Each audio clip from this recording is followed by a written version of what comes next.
Do you want to know one secret in order for you to live a long and happy life?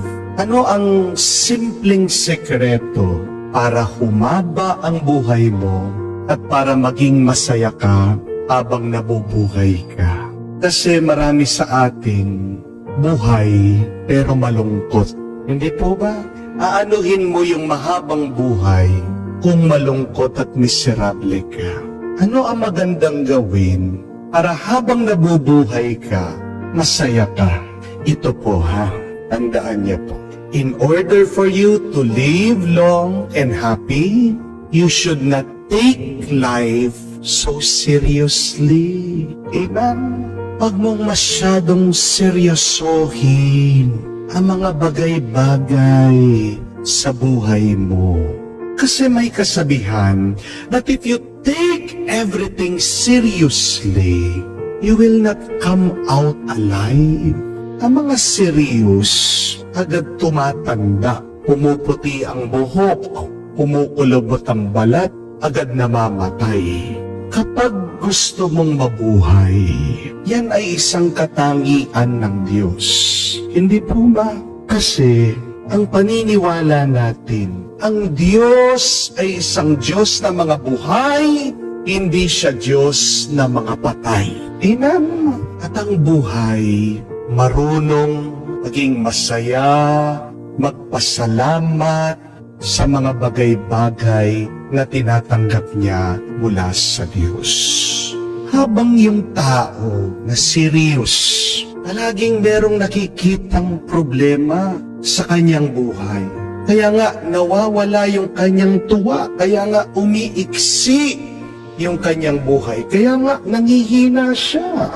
Meron pong tatlong bagay na dapat po iwasan natin na seryosohin sa ating buhay. Kung gusto natin na humaba at maging masaya ang buhay natin. And what are these three things that we should not be so serious of in our life if you want to have a long and a happy life? Number one, do not take yourself so seriously. Tandaan po natin, hindi naman lahat ng naiisip mo ay kailangan paniwalaan mo. Amen? Sa unang pagbasa, pinaalala po ng Diyos sa kanyang bayan sa Israel. Siya ang nagbigay ng kapangyarihan at lakas sa kanya. Pero, anong ginawa ng bayan ng Diyos? Gumawa daw sila ng sarili nilang mga hari, sarili nilang mga prinsipe. Nakalimutan nila ang kapangyarihan, ang lakas na pinagkakaloob ng Diyos. Gumawa ng mga sariling hari at prinsipe ang bayan ng Israel na wala mang pahintulot sa Diyos. Anong ibig po sabihin? Lumaki ang ulo nila. Di po ba parang tayo din yan? Kapag mabuti ang buhay natin, kapag wala tayong nararanasang problema, aba, yumayabang tayo. Akala natin lahat ng ating natatamasa ay dahil pinagpaguran natin. Opo, pinagpaguran mo. Pero hindi ka malalagay sa magandang sitwasyon kung hindi rin sa tulong ng Diyos. Amen? Yan ang kasalanan ng kataasan ng loob. Kapag siniseryoso natin ang mga ginagawa natin sa buhay, kapag nakakalimutan natin na meron ding ginagawa ang Diyos para tayo ay pagpalain, mag-ingat po kayo. Pag ganitong sinasabi nyo sa inyong sarili, kapag nakikita mo na yumaman ka kasi masipag ka, kapag sinasabi mo sa sarili mo, deserve ko ang masarap na buhay kasi magaling ako, kasi mabuti ako, pinaghirapan ko ito, kaya may pera ako.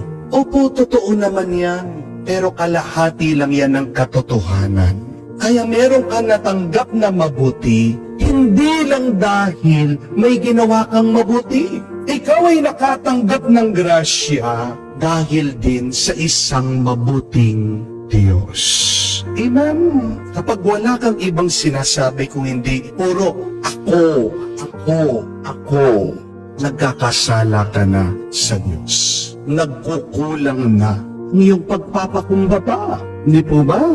Nakakalimutan mo na ang Diyos na may ginagawa sa iyong buhay.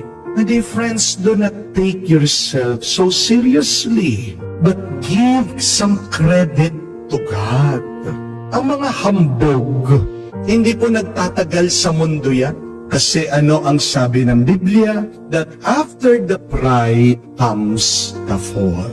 Pero pangalawa, don't take the negative words of others seriously. Sa Ebanghelyo po, narinig natin, nagpagaling daw si Jesus nitong taong pipih. Pero pagkatapos siyang gumawa ng milagro, nakarinig siya ng pangungutya, paninira sa mga ibang tao. Sinasabi nila, nagpapalabas siya ng demonyo sa kapangyarihan ng demonyo. Pero ito yung nakakapagtaka dito sa sinulat ng Ebanghelyo ni San Mateo. Pagkatapos nakarinig ni Jesus ng ganitong negatibong komento, wala tayong narinig na reaksyon o tugon sa Kanya. Pinagpatuloy lang ng ating Panginoon yung Kanyang pagmimisyon, yung Kanyang pagtulong sa ibang tao. Hindi po nagsalita si Jesus sa mga kaaway niya. Anong ibig sabihin? Hindi niya sineryoso yung masamang salita na binitawan nila tungkol sa Kanya.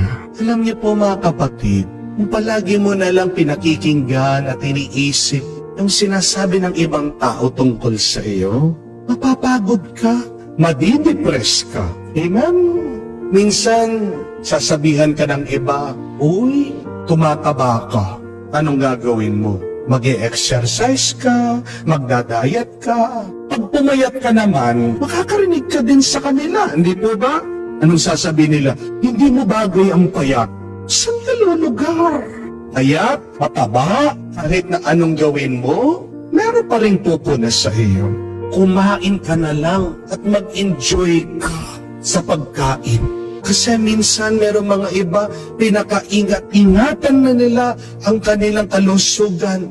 Napakabata, pumanaw, kinuha agad ni Lord. Minsan meron mga iba, napakabait nila sa kanilang mga biyanan.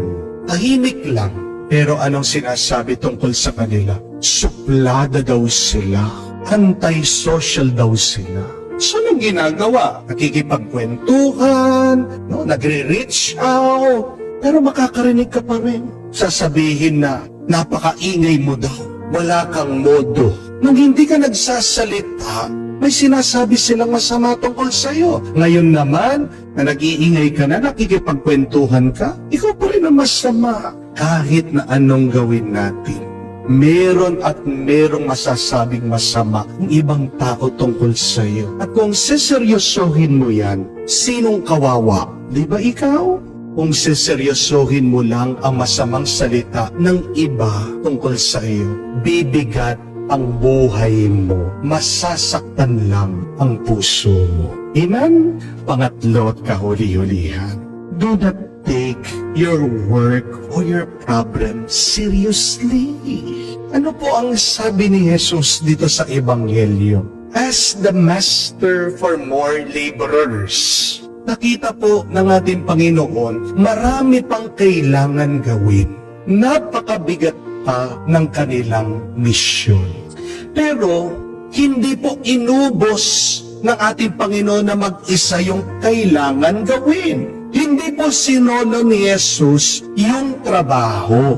Sabi niya, humingi tayo ng tulong. Kailangan natin ng katuwang. Tingnan niyo po, Diyos na yan. Marunong magpatulong. Ikaw pa kaya? Tao ka lang. Kung hindi mo kaya ang trabaho, kung hindi mo kaya ang problema, magpatulong ka. Hindi ka naman si Superman. Amen? Kung napaka-imposible ng iyong problema, edi iangat mo sa Diyos. Dahil ang mga imposible, ang Diyos lang ang makakasagot niyan. Amen? hindi nakakahaba ng buhay ang pag-iisip sa problema. Hindi nakakapagbigay ng tuwa ang pagpapagod mag-isa sa trabaho.